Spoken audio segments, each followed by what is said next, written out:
Do you have the backbone to solve this crime?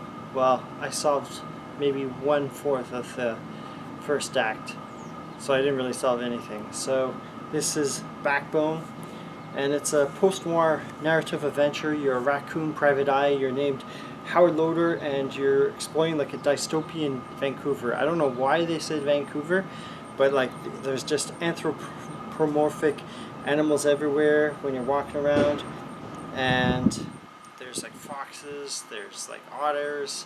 I think I saw a fat beaver. There's all sorts of animals in this game. The game starts off fun and interesting. You need to discover why a man is suddenly not coming home on time when it sounds like he just went to work and then straight home and nowhere else.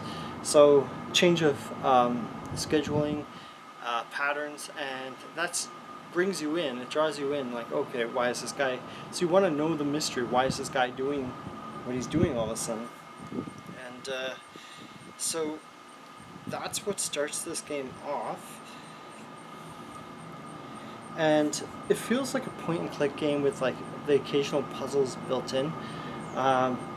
Some stealth as well. I haven't reached the stealth part, but I can see that you can run and like you can run and crouch, but I didn't see a way of jumping, so maybe there's no jumping later in the game. But everything you find, see, and hear in this game, it's all clues of the mystery of the city and what's really going on. It's not just a matter of, you know, this guy is missing. It then apparently goes and blows up beyond that, like what's really going on, how serious the crime is going on in the city. So that's pretty cool.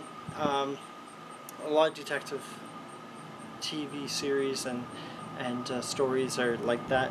The pixel graphics are highly detailed. I really feel like this game was marketed because it's something different. It's unique with all of the detailed pixel graphics, and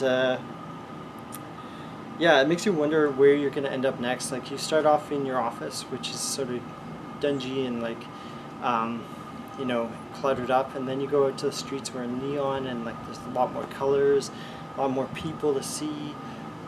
So it's quite a contrast. It's really cool to see the different contrasts. Then you go in the alleyway, and that's way different again. Then you go inside the bar. Like, just each area seems to be way different than the previous one. And the game is almost completely linear, which is kind of unfortunate. Like, it feels like an adventure game, point and click, but then like at the same time you're sort of like, you feel that you've kind of boxed in. But the thing is, the multiple text boxes, like no matter what dialogue options you choose, you sort of still head in that same direction that the game wants you to go in. So but yeah, you can choose to be the raccoon, the detective, the protagonist. You can choose what sort of character he wants to be.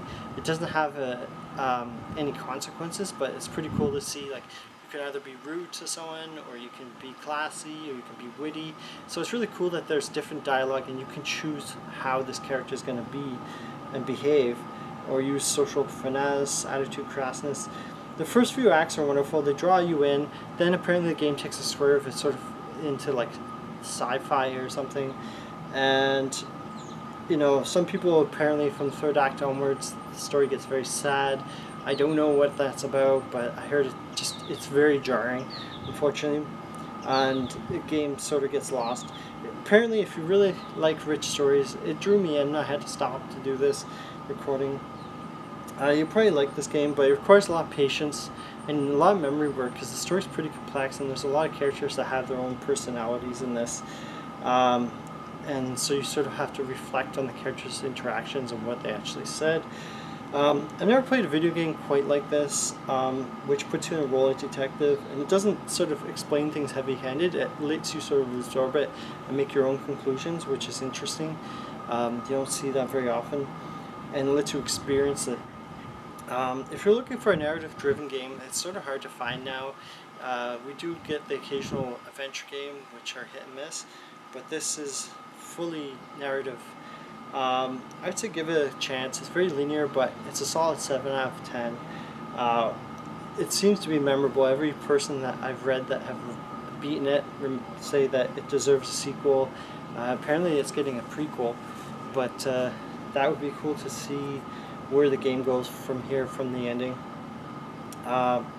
But yeah, for the intrigue and experience, the last portion of the experience apparently is rushed, but the journey is apparently worth taking. So have a backbone, try this game on sale, and keep on gaming.